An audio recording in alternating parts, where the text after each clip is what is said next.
We spent another year working on our platformer game Halve.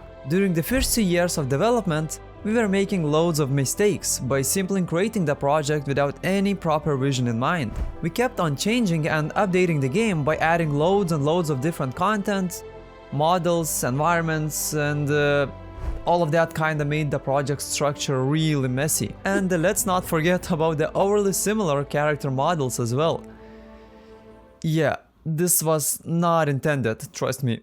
Hey, if you're new here, I'm Iridas, and together with the team at Moonleaf Studio, we work on our passion project, a puzzle platformer Halve.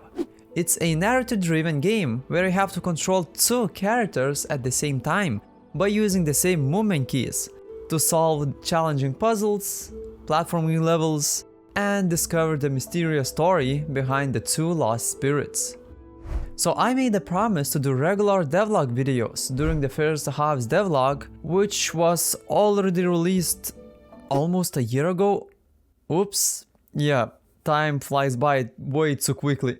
Okay, I will try my best to be more consistent and maybe upload like 1 video a month at least nowadays. And let me just summarize the things that we kinda spent most of the time working on.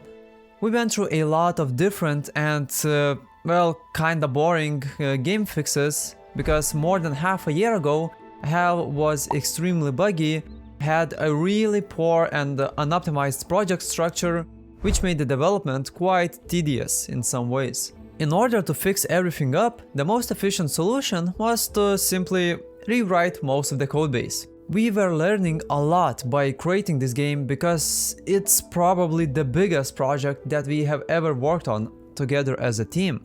And let me be honest, the whole game just simply grew out of its scope and became something way bigger than we ever imagined. So fixing our previous mistakes and optimizing the project only made total sense before adding any new additional content, because I'm pretty sure that will save us a lot of headache along the way. And before we knew it, probably like 80% of the codebase was completely rewritten to address all of the issues that we had. The most credit of rewriting most of the code chunks and basically fixing and patching all of our previous mistakes probably goes to our new teammate, a programmer Domas. He quite literally joined the team at the right time, because I can't imagine how we could have fixed all of the issues without Domas' magical coding hands, because he has a lot of experience when it comes to programming in games. Speaking of new teammates, I did not really announce this on our YouTube channel yet, but we have officially started partnering and working together with music composer Schipper. If you'd like to see some music developments, or rather musical devlogs, make sure to check out Schipper's YouTube channel, because he does some really cool stuff. And most of the music that you hear now and you will probably hear in the future devlogs will be made by Tom for Halve. And now there is 5 of us in total working on the game, which means that the progress and the development speed will be much quicker and the game's quality should be way better. While reorganizing the project, we took some time to fix and update some stuff, including a character controller. Halve is a movement-heavy game where you really need to have intuitive, satisfying, and responsive controls. That's why we just couldn't let it be with issues like double jumping at times, getting stuck on edges, or basically bouncing off of colliders at random points, because I'm not sure how, but some stuff like that has happened in the past. And yeah, as I have mentioned before, Halve has 2 controllable characters that you basically have to move at the same time, which means that any inconsistencies between the 2 could lead to potentially frustrating and annoying gameplay aspects. The player might think that it's supposed to be like that until they run into a specific obstacle that they basically cannot pass through, mainly because of incorrect character positions. And we want to avoid the player being tricked like this as much as we can. The biggest thing that impacted the synchronization was the characters collider. Our initial plan was to use capsule colliders so that the characters actually avoid getting stuck on the edges of intersecting colliders. Since we are using Unity's rigid body physics, which are not really that predictable, it meant that there was a possibility that one of the characters might slide down from collider edges or glitch out in some other inconsistent ways. Because of that, we ended up using box colliders to make the characters as synchronized as possible. This might not sound as the perfect solution, especially if the game environment would be curved, but since we're only using 90 degrees walls and ground in Halve, it should get the job done really well. To improve the controller even more, we did a bunch of research to see what makes a great platformer character controller. Our initial idea was to have something similar to Unravel 2, because we just loved how responsive and tight the controls were in this game. It felt extremely easy to pick up, learn, and get straight into the platforming action. While playing Unravel for myself, I noticed that moving and jumping through different dangerous sections made me feel like I was in complete control. And if I die, it's all because of my mistakes, and not because the game was unfair in any point. And that's exactly the feeling that we should strive for in Halve. The game is supposed to be difficult at times, but it shouldn't be completely out of the player's control, and it shouldn't make the player feel annoyed. So we tried to do a movement that's similar to Unravel, just with our own twists and tweaks. And before even starting to upgrade the movement, we did a bunch of additional research where we managed to find a cool document that was written all about character movement, jumping, and basically some neat tips and tricks on what makes a great character controller. And this article was written by David Starchan. I'm sorry. I'm not sure how to pronounce his surname, but I think it's Starkan. So anyways, David has uploaded a free prototype that includes all of the listed features. So basically you can play around in your web browser and see how each of those features feels like and how it's supposed to be implemented. We ended up playing the prototype for quite a bit and looked through all the list of the various tips and tricks. We kinda knew most of those, but there were some new surprises as well. And it was a nice checklist to see what we already have implemented and what we need to improve further on. Also, there were some neat jumping grabs as well that were taken from other popular platformer games, which was super helpful in figuring out on how long the jump should be like. Especially when you find the game that's actually really similar from the gameplay perspective to what you are trying to achieve. So yeah, David's article has helped us out tremendously and saved us a lot of time. So if you would like to check it out for yourself, the link to the article will be down in the description. And so, to make Halve's character's movement as satisfying as possible, we have added these features. So the first one is Anti-Gravity Apex, which makes the falling speed slow down when the character is at the top of the jump. And this allows the player to have more control mid-air, or rather, to have more time to make some movement decisions. Then we added Early Fall, which allows the player to descend to the ground as soon as the jumping button is released.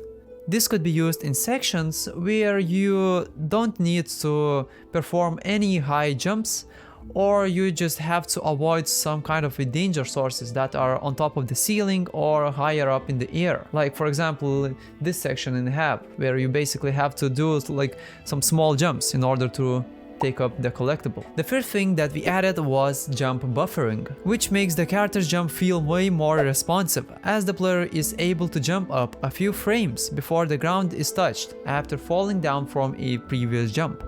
Without jump buffering, the game jumps would not feel as responsive, because it would be way more difficult to perform multiple continuous jumps, one after the other. The fourth thing that we added, or rather adjusted, was the coyote time. This is probably the most widely used platforming game trick, because coyote time allows the character to jump after running off the edge for a few frames. Similarly to jump buffering, this makes the game feel more responsive and difficult jumps feel more intuitive. But it's, you know, it's just like a little helping hand to make the game feel better. Then we clamped falling speed, which sets a maximum falling speed so that the player does not fall down way too quickly. This is helpful because clamping the falling speed allows the player to fall in a more predictable and constant way, which gives him more time to react on all of the obstacles and everything that he is probably going to land on. or basically it just helps the player see what is below his characters and react in time. And finally, the last thing that we added to the controller was acceleration, which makes the characters get gradually quicker the longer you hold the movement button, until you reach the maximum speed, of course. Without having any acceleration, the character movement would feel way too robotic, because if you don't have any acceleration set in place and you press a movement key to any side, the character would instantly start walking in a maximum speed, which doesn't even look that cool, doesn't feel right, and makes the characters feel more like machines rather than living beings. And that's not what we are going for in our game. Doing all of these improvements did wonders for our game, because it made the character feel so much better, and because of the acceleration and other tweaks, the characters simply feel alive, which makes the game so much more appealing. Then we upgraded one of our core movement related features, portals. The idea of portals is simple, yet makes for an extremely fun interaction. They allow the characters to switch their positions with one another when entered. Before, the portals only allow the characters to jump up toward a set fixed height, without any acceleration possibilities. Now we made it so that the longer you bounce in the portal, the higher you go. Well, until you reached the capped height, because we don't really want the player to bounce off away to the oblivion. And since most of the gameplay requires the characters to be synchronized in one way or another, we made it so that whenever you enter the portal, the characters get hiddenly synchronized on the X-axis without the player even noticing. This should allow for a more fluid playthroughs and help us avoid some game-breaking issues where both of the characters get to the same side of the level. Portals are not the only feature that helps us in synchronizing the characters. Halve levels include numerous design elements that are secretly helping the player out in synchronizing the characters. For example, we have objects like holdable runes, which requires the player to stand with both characters on top of these pressure plates at the same time in order to open up a gate, bring down a platform, or deactivate a dangerous obstacle. By making the character stand on positions like these, we force the player in synchronizing the characters in a specific way before proceeding to the next section. Then the colliders in each level are pixel perfect and placed in symmetrical ways. Even if the characters are desynchronized,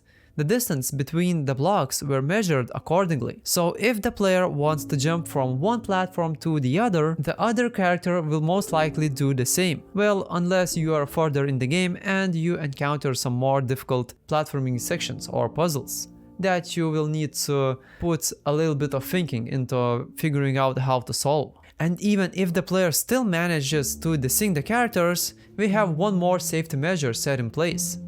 Whenever the characters get too far away from one another on the X-axis, they explode. Our main reason was to add something like this to avoid game-breaking scenarios, but it ended up being a cool feature that will actually help us out in making some cool puzzles as well. And yeah, that's pretty much it for the movement-based things. We also did a lot of other updates. We completely changed and improved the approach to level design and visual aesthetics, did loads of playtesting in various events, and just recently started working on improving the character visuals by providing them some cute animations. But I will cover these topics in the future videos. Make sure to subscribe and hit that notification bell so that you don't miss the next upcoming devlog. Also, what would you like to see in the next devlog? If you would like to see something specific about Halve, make sure to leave a comment down below. I would love to hear from you. Thanks for watching, and I hope to see you in the next one.